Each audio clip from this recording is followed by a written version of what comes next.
دوستو کبھی کبھی میں سوچتا ہوں کہ موت تو برحق ہے، مرنا ہر انسان نے ہے، قیامت کا دن بھی ہوگا، حساب کتاب بھی ہوگا۔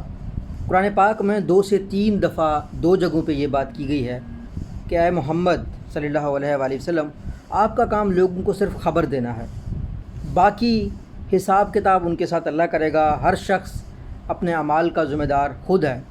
پھر میں سوچتا ہوں یہ جو مولانا صاحبان ہیں، یہ جن لوگوں نے مذہب کا ٹھیکہ اٹھایا ہوا ہے، جو ہر دوسرے کو کافر کافر کہہ کے جو ہے نا نعرے لگاتے ہیں، ان کو یہ اتھارٹی کس نے دی ہے؟ یہ جس طرح وہ پی کے میں کہتا نہیں ہے کہیں سے ٹھپا لگوا کے آ جاتے ہیں، یہ لوگ کون ہیں؟ یہ لوگ کس نے ان کو خدا کی طرف سے کوئی رول ملا ہے؟